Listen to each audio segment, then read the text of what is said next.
Hey, my name is Devin and welcome to All Things Food, a culinary journal. On today's episode, we'll be making a confit garlic and rosemary focaccia.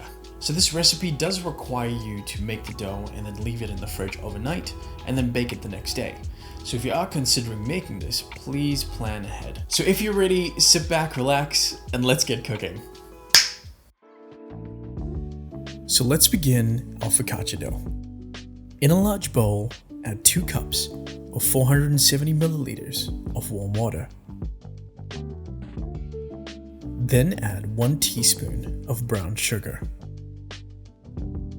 Give the water and sugar a little mix, and then add 1 teaspoon or 4 grams of dried yeast. When the yeast begins to bloom, drizzle in 1 tablespoon of olive oil. Next, we're going to add in 2 teaspoons of salt. Add in your 4 cups or 500 grams of white all-purpose flour. Then, using a spoon, mix the ingredients together to form a dough, making sure you incorporate any flour that's on the edge of the bowl.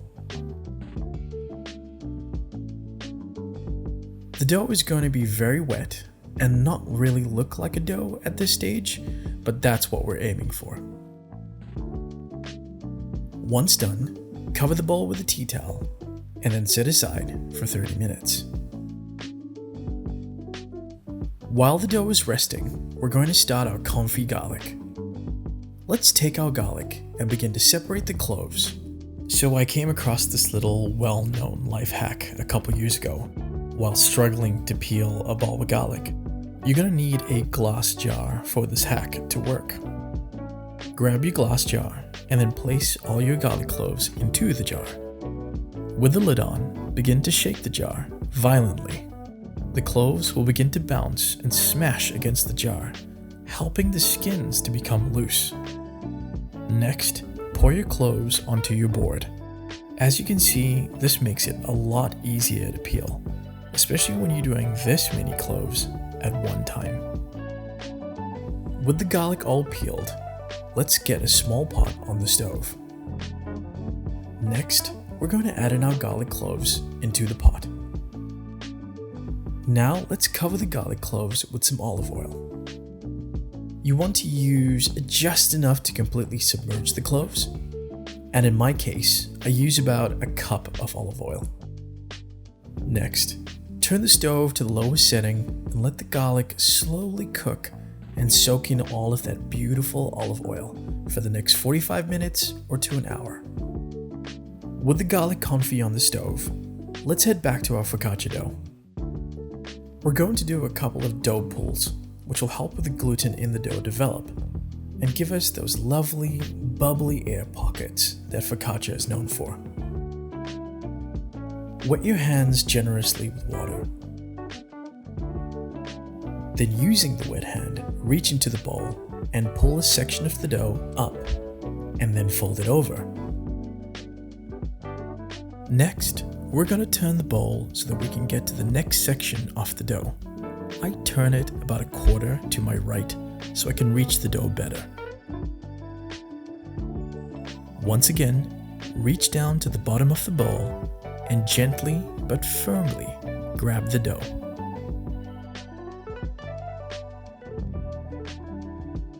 I usually repeat this process about 3 or 4 times just to make sure that I've stretched and folded the dough out enough. Once done, cover the bowl again with a tea towel and let it rest for another 30 minutes.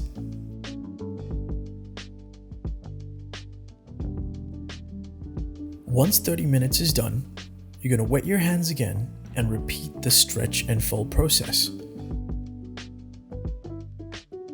Reach down to the bottom of the bowl and gently but firmly grab the dough. Pull the dough upwards and then fold it over. As you stretch and fold the dough, you'll begin to notice that the dough has become a little stronger and easier to manipulate. This is thanks to those beautiful gluten structures that we've been developing through each and every stretch and fold. Now with the dough all stretched out and folded, drizzle a little bit of olive oil all over the dough. Then we're going to cover the dough with plastic wrap or cling film and place it in the fridge overnight. With the dough resting in the fridge, let's go and check our garlic confit. After 45 minutes, they should develop a beautiful golden color. Using a fork, test one of the garlic cloves by poking it. If the fork glides through without any resistance, then you know your garlic confit is done. However, if the fork has some resistance when poking the garlic, then continue to cook for a further 15 minutes and then repeat the checking process.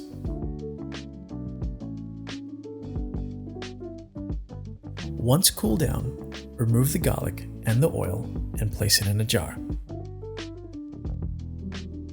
Then place it into the fridge until you're ready to bake your focaccia.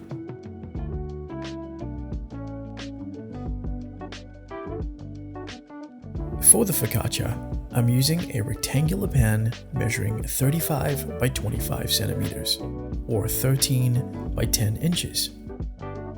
We're going to coat the bottom of the pan with just a little bit of olive oil. Using your hands, gently rub the olive oil all over the pan. Then we're going to place some baking paper just to line it.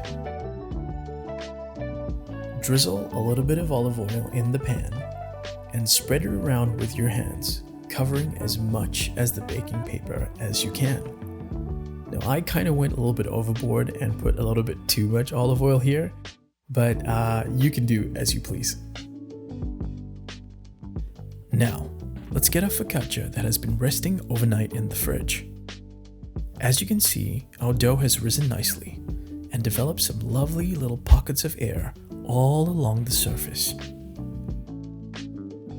Next, we're going to gently remove the dough from the bowl and place it in the pan. Or in my case, pour it into the pan. Your hands will be covered with just a little bit of olive oil from the dough.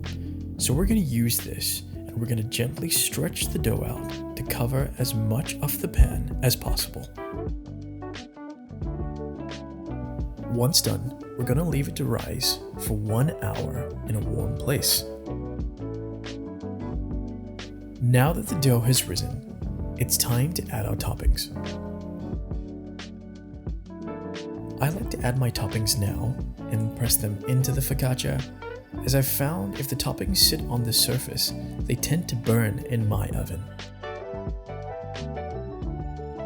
Place your garlic confit on top of the focaccia, making sure that you spread them out as best as you can. Next, we're going to take some rosemary sprigs and dip them into the garlic-infused olive oil.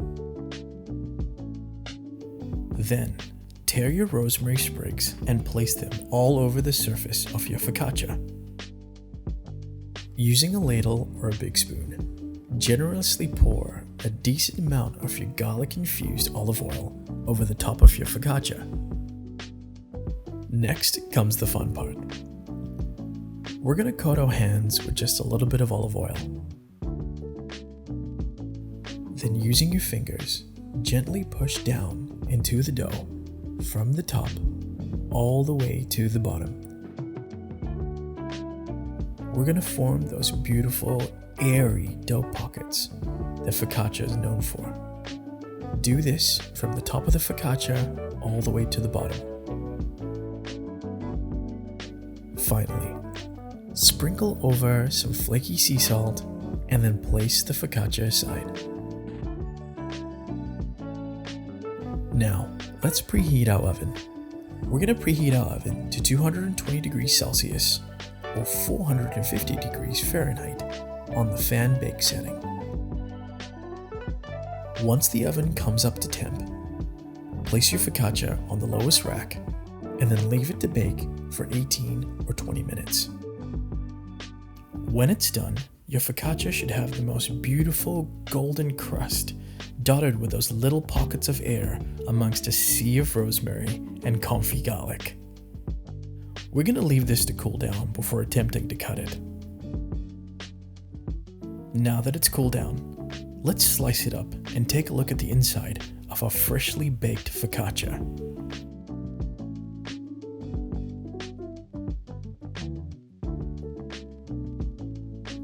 When you give your focaccia a little squeeze and it bounces back, to me, that's a sign of a job well done. And there you have it, a soft, bubbly, confit garlic and rosemary focaccia. This has definitely become a favorite for soups and sandwiches in my house. Definitely give this one a try.